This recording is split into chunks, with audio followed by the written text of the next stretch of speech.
धुसुरी नदीगाँ पंचायत रे नुआ मद दुकान को कड़ा विरोध कले पंचायतवासी।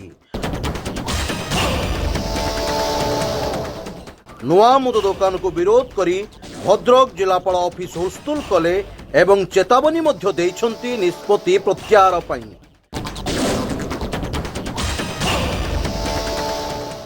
भद्रक जिलार धुसुरी नदीगाँ पंचायत रे प्रस्तावित नुआ मद दुकान खोला को नहीं स्थानीय अंचल में तीव्र असंतोष प्रकाश पाई।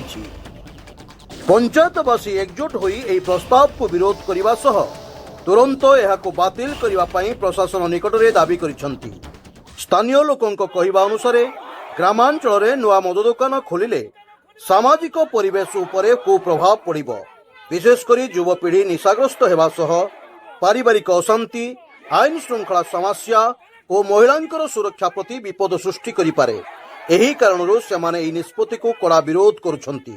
प्रतिवादकारी माने सतर्क कराइछंती जे जनमत को अवहेला करी जदि मद दुकान खोलिबा पई पदक्षेप निया जाय तेबे सेमाने व्यापक गण आंदोलन और शांतिपूर्ण गणतांत्रिक प्रतिवाद को आहुरी जोरदार करिवे। प्रशासन जनसाधारण भावना को सम्मान देई तुरंत एही प्रस्ताव प्रत्याहार करने सेमाने दाबी करिछंती। एही प्रसंग रे धुसुरी नदीगाँ पंचायत रे उत्तेजनापूर्ण परिस्थिति देखा जाइथिबा बेले प्रशासन पक्षरु कोनोसी सरकारी प्रतिक्रिया मिली नाही। Chakradhar Sahu Nadigaon GP 4 number ward रे मोर घर। यदि आमर धुसुरी रु नदीगाँ जो रास्ता जाइछि ठाकुरपाना पाखरे ठेकीगड़िया पाखरे नूतन मद दुकान जो सरकार अनुदान प्राप्त रेजिस्ट्री प्राप्त दुकान एडी खोलिया पाई जाउछि। सेठी आमर पाखरे बहुत शिक्षा अनुष्ठान 100 मीटर दूर शिक्षा अनुष्ठान मंदिर अंगनवाड़ी से रोड देकी आमर आखनली कॉलेज को जापाई बहुत आम झील बो से पढ़ाई जाऊँगी। झील छुआ पिला पढ़िया जाऊँगी। कोठार कॉलेज को पढ़ाई जाऊँगी। एमती डेली मार्केट करने नदीगार गोटे छोट मार्केट परियापत्र किणापी झील बो भी जाऊँगी मार्केट करने। ये मद दुकान खोलिने आम झील बोर आम पिला छुआ भविष्य नष्ट हम, आम भविष्य नष्ट हम। बर्तमान चोरा मद जो बिक्री होती सी भी पी बहुत लोग डिवोर्स कर स्वामी की स्त्री की छुआ पिला बहुत नष्ट आत्महत्या करुँच। बहुत परिवार आमर नष्ट होती। तेणुक सरकार पाखे आमर अनुरोध कलेक्टर ऑफिस के आसीचु जिलापाल पाखे आमर अनुरोध से मद दुकान आप तुरंत बंद करूँ सेठू अन्य जगह को स्थानांतर करूँ।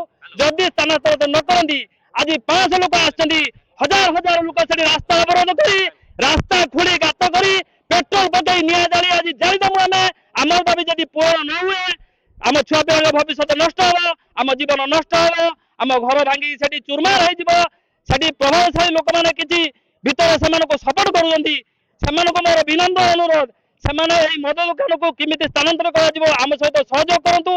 सरकार पाखे आम अनुरोध करुचु कलेक्टर साहब आम अनुरोध करुचु से तुरंत स्थानांतरित कर आम छुआ पिला भविष्य नष्ट हो से जगार मद दुकान आम खोला न जाऊँ अन्य जगार को स्थानांतरित कर संगे संगे नदीगाँ जीपी ब्राउन सुगार चोरा मद से कारोबार बंद कर सरकार पाखे आम नवेदन करुचु। पुलिस इन्स्पेक्टर पाखे नवेदन करुचु, कलेक्टर पाखे नवेदन करुचु, समस्त लोक पाखे आम नवेदन करुचु एटा को बंद करा जाऊ।